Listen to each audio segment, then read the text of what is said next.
For some reason or other, the house was crowded that night, and the fat Jew manager who met them at the door was beaming from ear to ear with an oily, tremulous smile.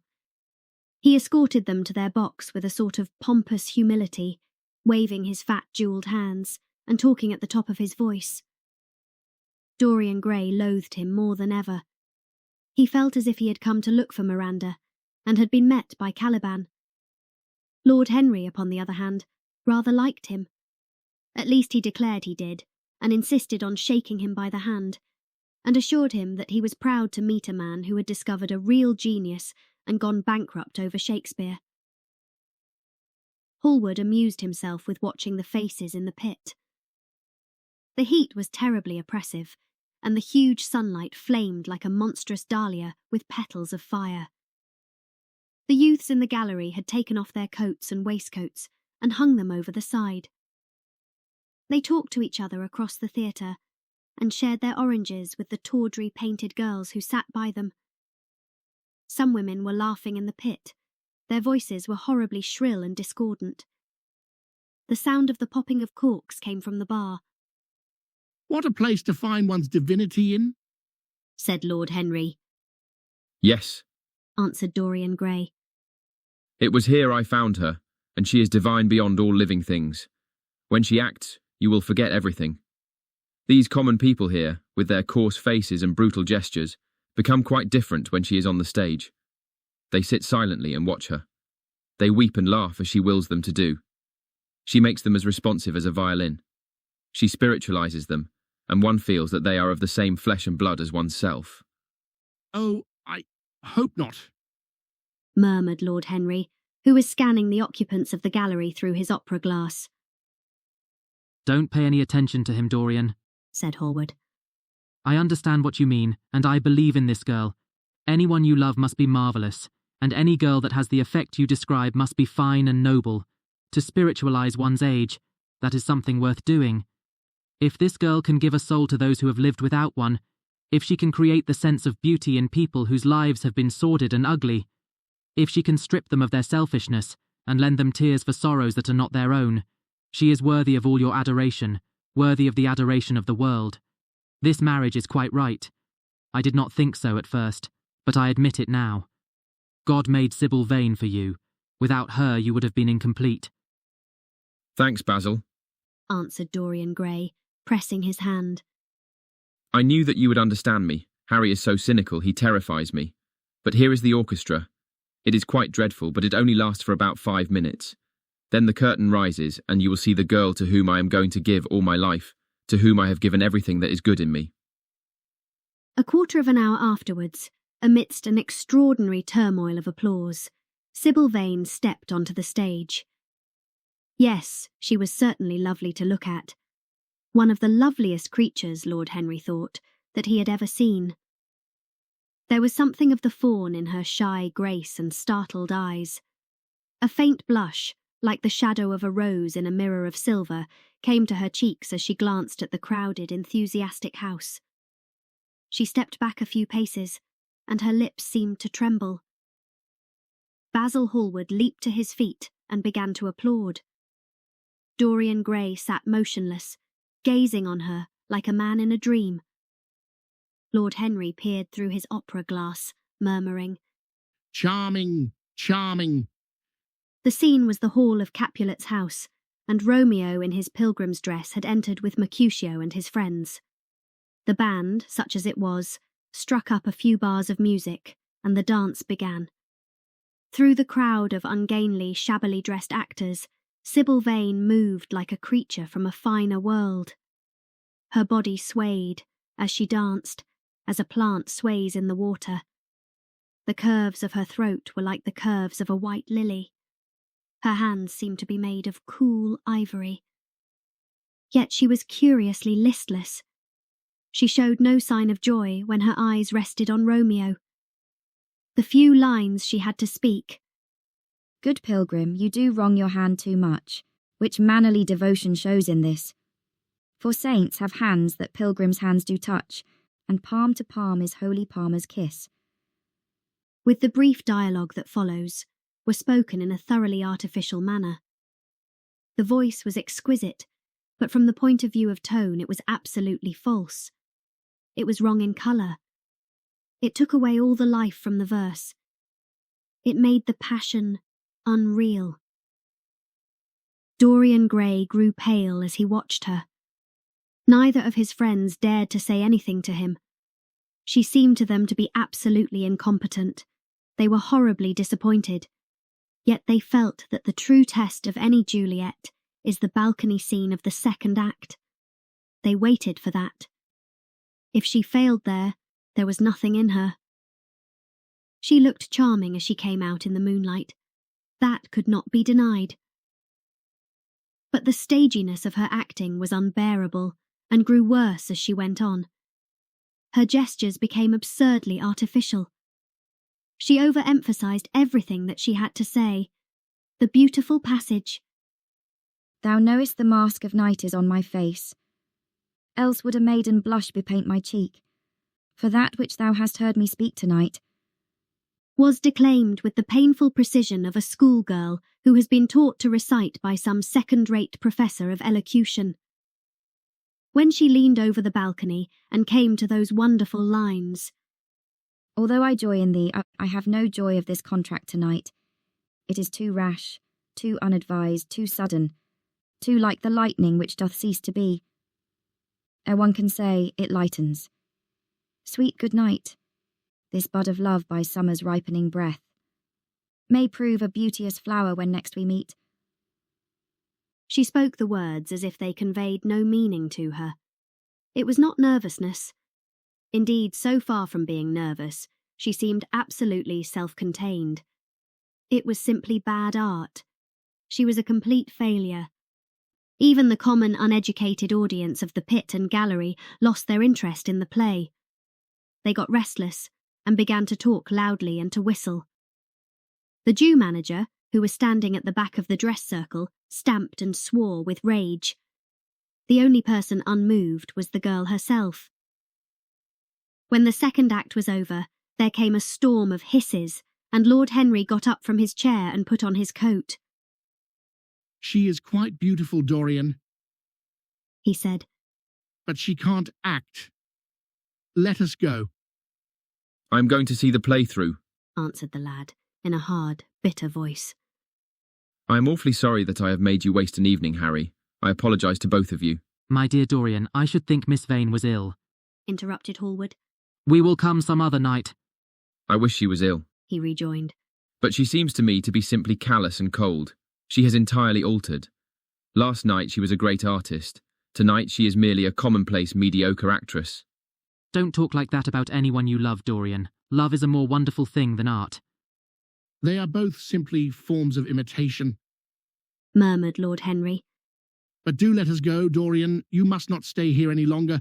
It is not good for one's morals to see bad acting. Besides, I don't suppose you will want your wife to act. So what does it matter if she plays Juliet like a wooden doll? She is very lovely, and if she knows as little about life as she does about acting, she will be a delightful experience. There are only two kinds of people who are really fascinating: people who know absolutely everything and people who know absolutely nothing. Good heavens, my dear boy, don't look so tragic. The secret of remaining young is never to have an emotion that is unbecoming. Come to the club with Basil and myself.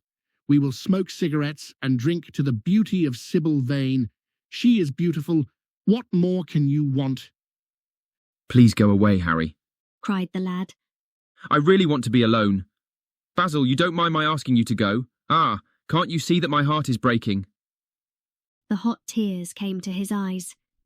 His lips trembled, and rushing to the back of the box, he leaned up against the wall, hiding his face in his hands. Let us go, Basil, said Lord Henry, with a strange tenderness in his voice, and the two young men passed out together. A few moments afterwards the footlights flared up, and the curtain rose on the third act. Dorian Gray went back to his seat. He looked pale and proud and indifferent. The play dragged on and seemed interminable. Half of the audience went out, tramping in heavy boots and laughing. The whole thing was a fiasco. The last act was played to almost empty benches. As soon as it was over, Dorian Gray rushed behind the scenes into the green room. The girl was standing alone there, with a look of triumph on her face. Her eyes were lit with an exquisite fire. There was a radiance about her. Her parted lips were smiling over some secret of their own. When he entered, she looked at him, and an expression of infinite joy came over her. "How badly I acted tonight, Dorian," she cried. Horribly. He answered, gazing at her in amazement. Horribly, it was dreadful. Are you ill? You have no idea what it was. You have no idea what I suffered. The girl smiled. "Dorian," she answered, lingering over his name with long-drawn music in her voice, as though it were sweeter than honey to the red petals of her lips. "Dorian, you should have understood. But you understand now, don't you?" Understand what? He asked angrily. "Why I was so bad tonight. Why I shall always be bad. Why I shall never act well again." He shrugged his shoulders. You are ill, I suppose. When you are ill, you shouldn't act. You make yourself ridiculous. My friends were bored. I was bored. She seemed not to listen to him. She was transfigured with joy. An ecstasy of happiness dominated her. "Dorian, Dorian," she cried. "Before I knew you, acting was the one reality of my life. It was only in the theatre that I lived. I thought that it was all true. I was Rosalind one night, and Portia the other. The joy of Beatrice was my joy, and the sorrows of Cordelia were mine also. I believed in everything. The common people who acted with me seemed to me to be godlike. The painted scenes were my world. I knew nothing but shadows, and I thought them real. You came, oh my beautiful love, and you freed my soul from prison. You taught me what reality really is. Tonight, for the first time in my life, I saw through the hollowness, the sham, the silliness of the empty pageant in which I had always played. Tonight, for the first time, I became conscious that the Romeo was hideous and old and painted, that the moonlight in the orchard was false, that the scenery was vulgar, and that the words I had to speak were unreal, were not my words, not what I wanted to say. You had brought me something higher, something of which all art is but a reflection. You have made me understand what love really is. My love, my love, I am sick of shadows. You are more to me than all art can ever be. What have I to do with the puppets of a play? When I came on tonight, I could not understand how it was that everything had gone from me. Suddenly it dawned on my soul what it all meant.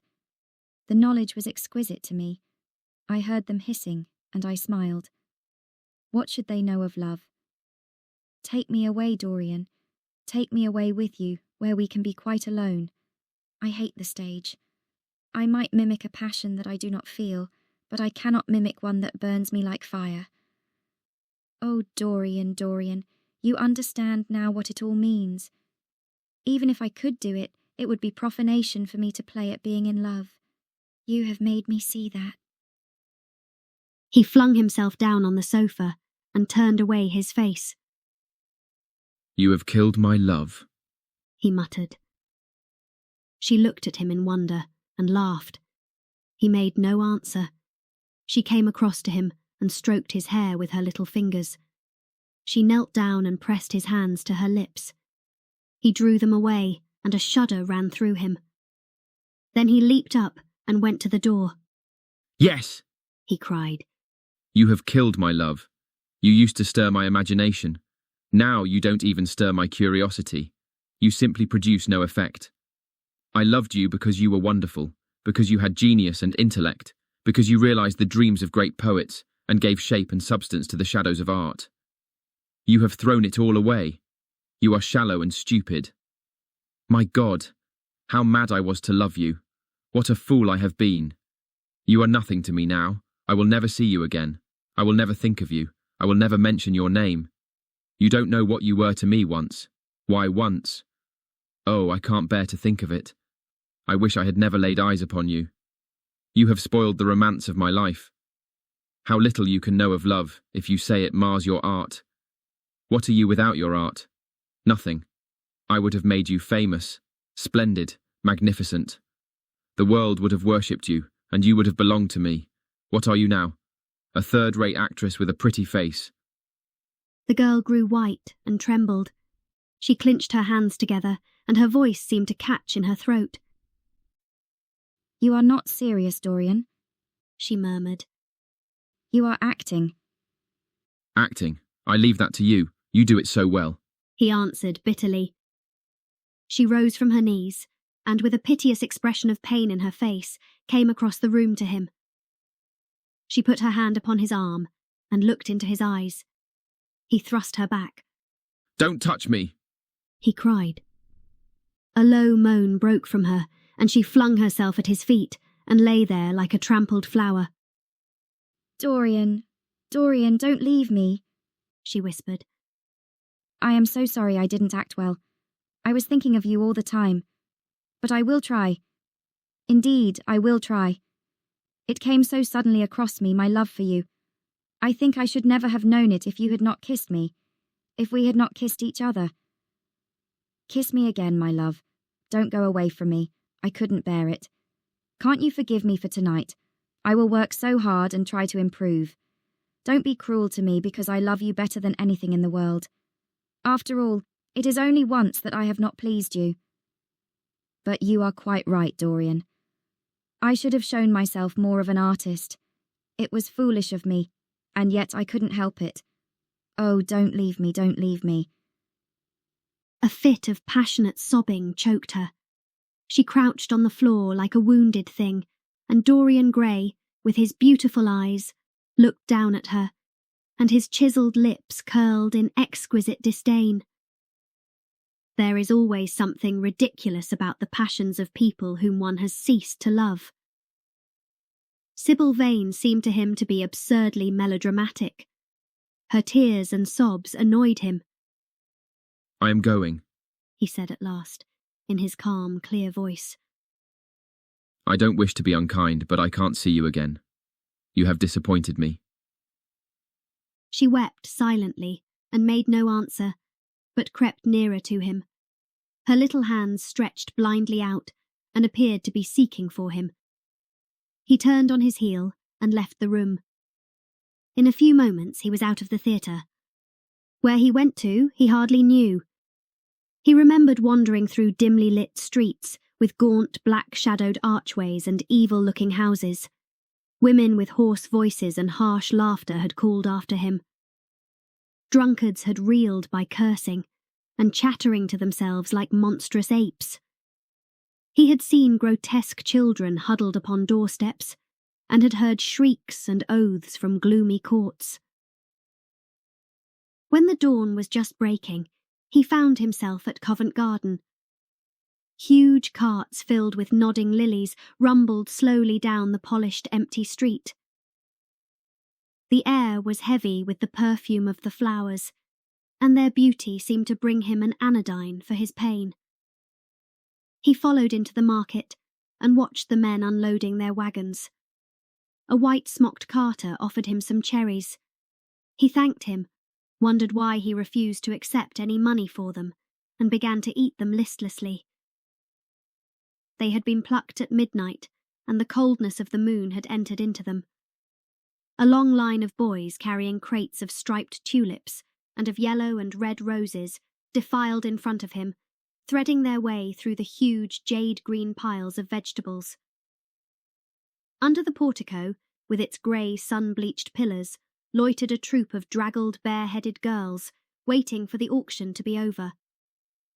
After some time, he hailed a hansom and drove home. The sky was pure opal now, and the roofs of the houses glistened like silver against it.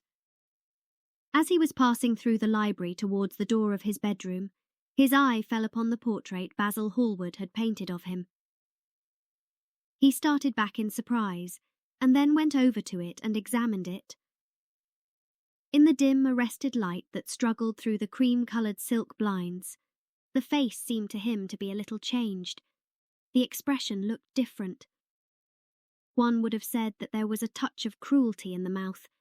It was certainly curious. He turned round and, walking to the window, drew the blinds up. The bright dawn flooded the room and swept the fantastic shadows into dusky corners where they lay shuddering. But the strange expression that he had noticed in the face of the portrait seemed to linger there, to be more intensified even.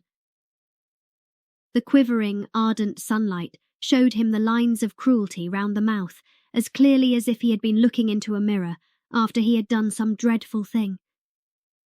He winced and, taking up from the table an oval glass framed in ivory cupids that Lord Henry had given him, he glanced hurriedly into it.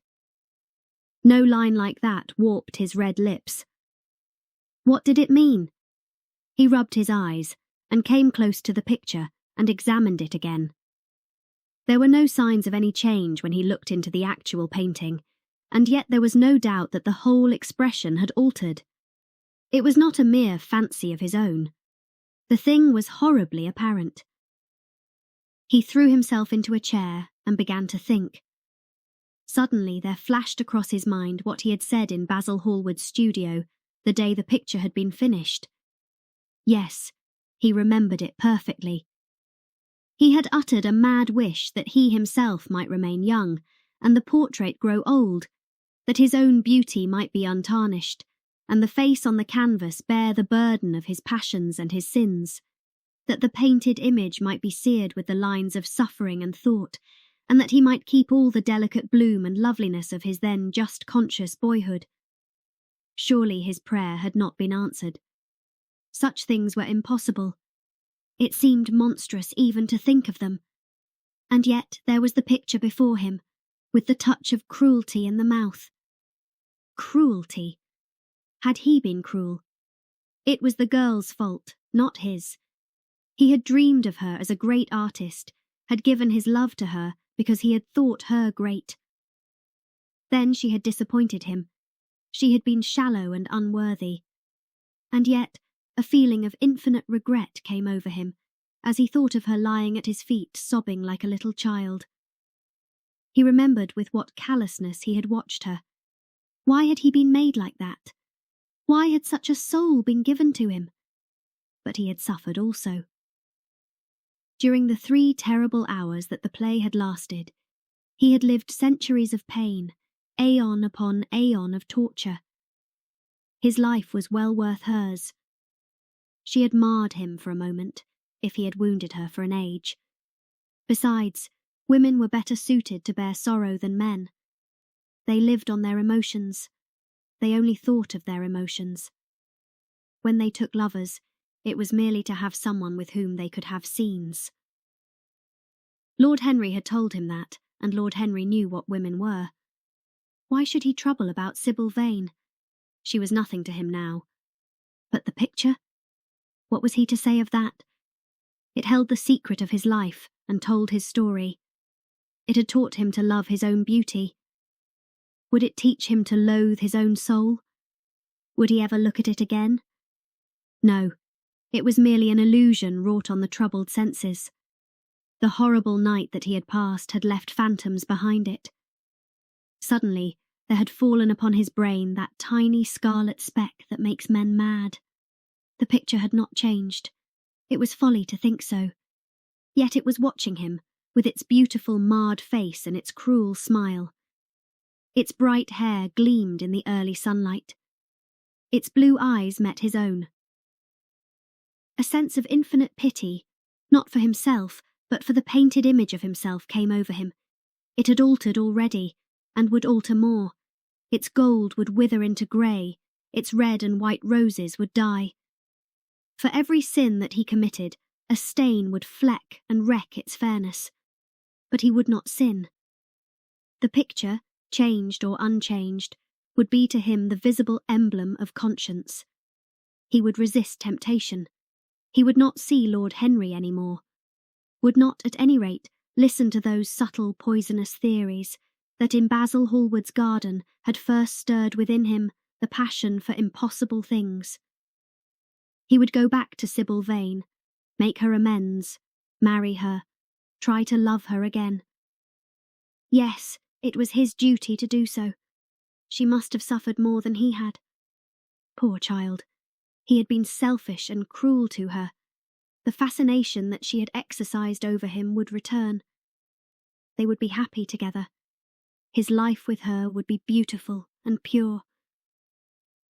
He got up from his chair and drew a large screen right in front of the portrait, shuddering as he glanced at it. How horrible. He murmured to himself, and he walked across to the window and opened it. When he stepped out on the grass, he drew a deep breath. The fresh morning air seemed to drive away all his sombre passions. He thought only of Sybil Vane. A faint echo of his love came back to him. He repeated her name over and over again. The birds that were singing in the dew-drenched garden seemed to be telling the flowers about her.